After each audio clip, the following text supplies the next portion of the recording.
Power star Pawan Kalyan కథానాయకుడిగా Sujith direction లో OG తెరకెక్కుతున్న సంగతి అయితే తెలిసిందే. ముంబై బ్యాక్ డ్రాప్ లో సాగే గ్యాంగ్స్టర్ స్టోరీ ఇది. ఇప్పటికే రిలీజ్ అయిన ప్రచార చిత్రాలతో అంచనాలైతే పతాక స్థాయికి చేరాయి. పవన్ కళ్యాణ్ లుక్ తో సహా ప్రతిదీ సినిమాకు మంచి బజన్ అయితే తీసుకొచ్చింది. హరిహర వీరమల్లు ఫ్లాప్ అయిన నేపథ్యంలో అభిమానులంతా ఓజీతో బౌన్స్ బ్యాక్ అవుతాడని చాలా ఆశలు పెట్టుకున్నారు.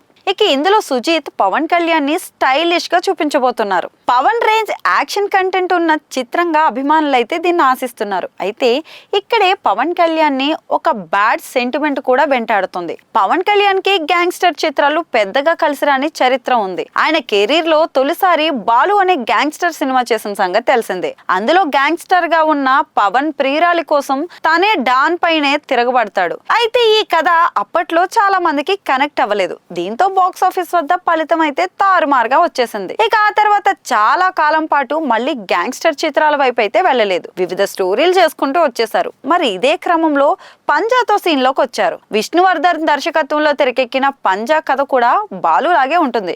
కాకపోతే ఇందులో పాత్రల్ని స్టైలిష్ గా ఎలివేట్ చేశారు. ఇక పవన్ పాత్రలో స్టైలిష్ యాక్షన్ అయితే హైలైట్ అవుతుంది. ఇక పవన్ గెడ్డం లుక్ కూడా ప్రేక్షకులకి కొత్త ఫీల్ అయితే అందించింది. ఇక బాలు ఫెయిల్ అయిన నేపథ్యంలో పంజా భారీ విజయం గ్యారంటీ అనుకున్నారు. కానీ ఈ సినిమా కూడా అంచనాలను అందుకోవడంలో విఫలమైంది. ఆ తర్వాత మళ్ళీ గ్యాంగ్స్టర్ కథల్ని టచ్ కూడా చేయలేదు. మళ్ళీ 15 ఏళ్లకు ఓజీతో ఆ జానర్ లోకి ఎంటర్ అవుతున్నారు. ఈ నేపథ్యంలో ఓజీ పాత సెంటిమెంట్ ను తిరగరాస్తుందని అభిమానులు అయితే ఎదురు చూస్తున్నారు.